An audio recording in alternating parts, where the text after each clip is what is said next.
Gosh, men's mental health is a huge topic because men have super low help-seeking behaviors. The way that we socialize boys and the way that we socialize men is that you just suck it up, you don't talk about your feelings, and you be a man. And like, I really want to break that down. Just the expectation that they not be sensitive, that they not show their emotion.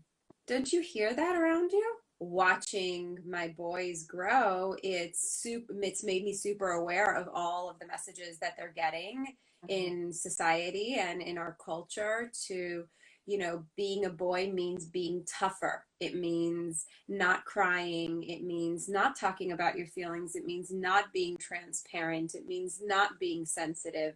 And those things ultimately get infused into our culture. And what it means is that we're facing a really detrimental situation. The statistic that always gets me is suicide.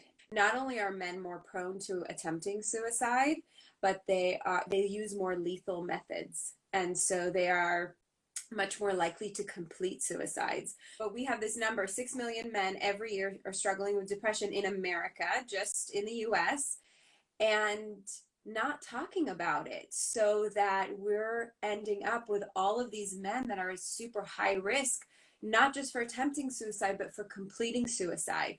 Depression looks really different in men than it does in women. With men, we get a lot more anger and irritability, and so it goes unnoticed. Anger is what we call a tip of the iceberg emotion.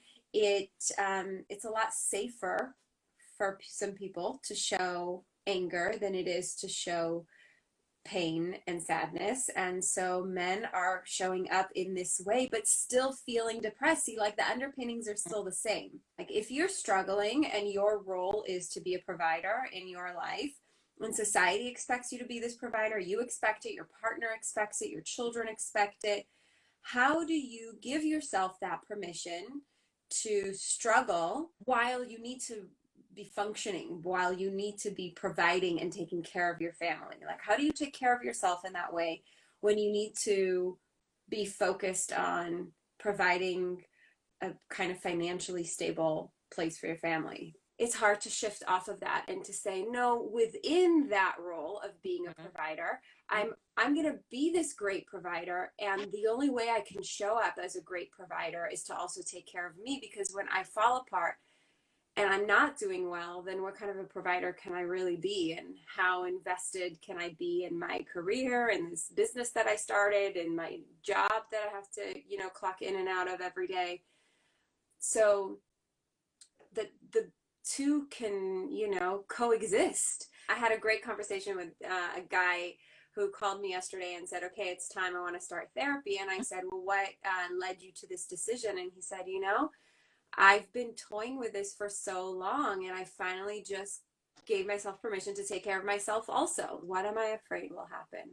Because often when we ask ourselves that question, we realize the fear is a little bit less rational than we originally thought it was, or maybe it's not as based in reality. So it's difficult to step into a different way of being and into being more transparent and emoting more and being, kind of more connected to your feelings, but it's also difficult to hide from them. You just got to choose which path you want to take. You got to choose which difficulty you want to live with in your life. You're either going to choose this hard or you're going to choose this hard. And that's important, I think, to notice that it's not like you're not paying a price. It's not like by not opening up and by keeping it all to yourself, you're not paying a price. You're paying a heavy price for that. I hope this helps somebody. I hope this helps some people shift, whether the men that are watching or the women, the partners of these men, the sisters of these men, the mothers of these men. I hope that it's a conversation that we can begin to kind of have more often and pay a little bit more attention to, because I think it is really under talked about. It is underappreciated. It's really something we need more of.